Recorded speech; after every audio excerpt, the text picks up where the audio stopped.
So let's be sure to read what this is all about. The NFL on Wednesday pledged to halt the use of race norming, which assumed black players started out with lower cognitive function.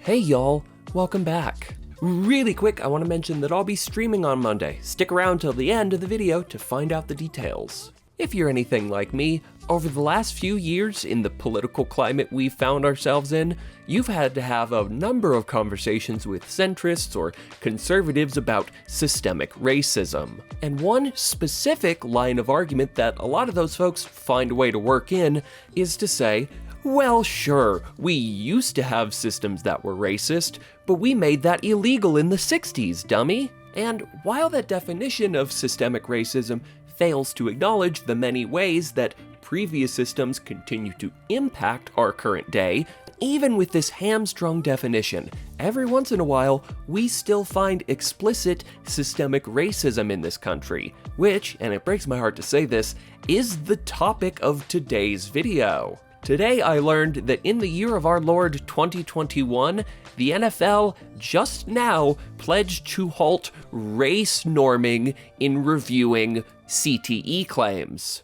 Fucking pardon? But of course, in our current media landscape, it's possible that the phrase race norming here is hyperbolic, or maybe that it's just a clickbaity headline. So let's be sure to read what this is all about. The NFL on Wednesday pledged to halt the use of race norming, which assumed black players started out with lower cognitive function.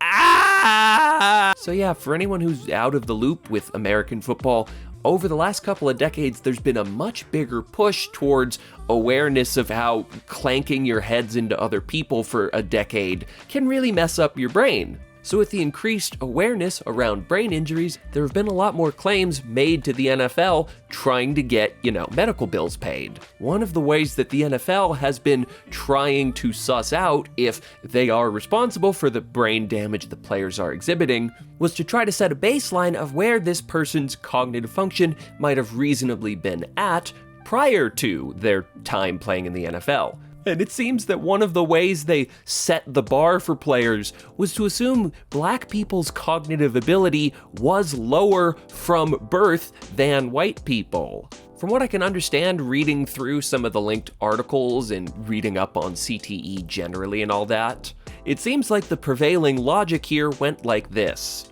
If we were looking at a retired player, let's call him Jeffrey, and it was found that Jeffrey scored, let's say, 80 on some sort of cognitive test, that might, in normal circumstances, qualify him for compensation from the NFL. However, if Jeffrey happened to be a person of color, and in the NFL's case, most people of color are African American, then the race norming practice would assume that their cognitive function was on a curve almost. It's like grading on a curve. All of a sudden, that 80 score Jeffrey got on the cognitive test would no longer qualify Jeff for a payout.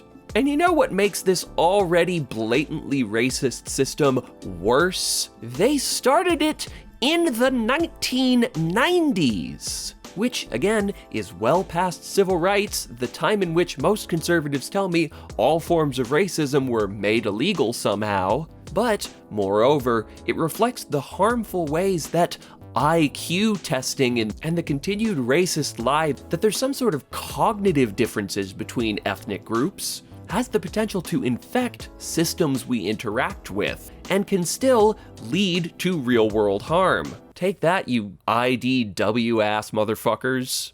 Here's another great little tidbit. The league said the practice was never mandatory, it was just left to the discretion of doctors taking part in the settlement program. However, the NFL appealed some claims filed by black players if their scores weren't adjusted for race. So basically, it only becomes mandatory for the times when people choose not to do it. The binary race norms, when they are used in the testing, assume that black patients start with worse cognitive function than whites and other non-blacks, which goes back to the whole score example I used a second ago.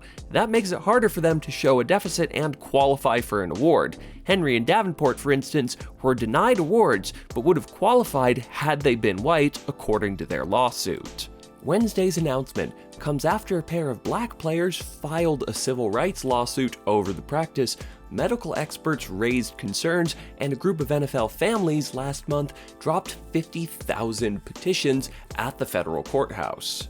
Oh, which reminds me, now's a good time to mention that the only reason this is out in the open, the only reason why the NFL is owning up and admitting, showing their whole ass on Maine to the fact that they do this awful racist shit, is because of the litigation and activism of a few very specific ex-players, as well as a few specific media figures, like I think from the AP and ABC News. So yeah, while reading this article can tell us a lot about what's going on, I figured it'd be good to listen to some of the actual players involved in the lawsuit, so let's get into it. And then not being able to be supported by the fraternity that I gave my all to is hurtful. They're making money off the backs of our husbands and our fathers and our brothers. She is absolutely 10,000% correct here. It is so fucking ghoulish to put these players out there to sacrifice their body and mind for literal sport, not to mention for the profits of these billionaires, and then to find or create ways to deny them health care coverage. Oh, but of course, one does as the profit motive dictates. I'm looked at differently, and it pisses me off. That's literally the definition of systematic racism with this race norm and stuff. Yeah, I don't know if a system can get much more explicitly systemically racist than black people's cognitive function is lower than white people. I think the only thing that could possibly make this more racist is if they busted out some calipers and decided who gets a payout based on their skull shapes. But I want to take this moment to address a possible counter-argument from conservatives. I've not seen anybody say this, but if I understand conservative arguments, which at this point I think I have a grasp on, I could see them looking at this policy and going, see, that's affirmative action at work. You're assuming things about people based on their race. That's totally the same thing. But like, my dude, the underlying assumptions of arguments about inequality of outcomes is that people start out at the same baseline. Like if I point at some sort of a graph, I don't know, let's say it's about generational wealth between different ethnic groups. If I were a racist, I would say these differences could be explained by different genetic traits, or I would couch that in saying it's a cultural thing. But because I'm not a racist, I would look at that graph and say, well, we can assume that different ethnic groups operate off the same baseline cognitive ability, and therefore, any massive gaps between ethnic populations could and should be explained through systemic factors, not genetic ones. Now, of course, the conservative straw man response is to say that I'm actually saying that these different ethnic groups don't have the genetic ability to succeed. But again, my critiques fundamentally come from a place of saying, well, people are the same. Ethnic groups is a social construct. It doesn't impact our cognitive ability. Therefore, all differences can be explained through systemic critique. I say all that to say that this race norming shit is not an offshoot of affirmative action because, again, its baseline assumption is that there are genetic differences between ethnic populations. It's not a policy based in systemic critique. It's just racism, dog. Plain and simple. Amid mounting pressure, NFL Commissioner Roger Goodell faced questions from reporters ahead of this year's Super Bowl. We'll continue to see if there are changes that need to be made, but those will be determined by the court. Fucking Weasley-ass Roger Goodell. This is how you know that Goodell knew exactly what was going on, squirming around the questions like that. It makes me wonder how much he might have pushed behind the scenes to enforce this policy, but that's a level of speculation I'm sure a lawyer would warn me against. If I had one!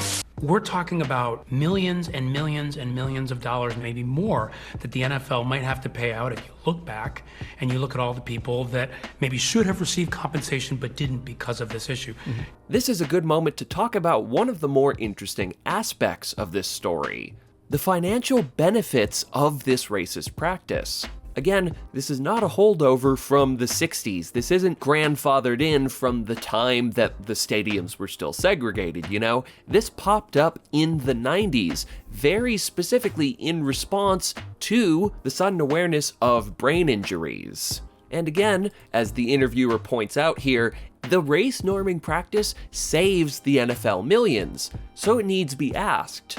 Was the profitability of race norming a side effect to some sort of larger group of assumptions about cognitive ability, or was the narrative around cognitive ability a convenient excuse to save money?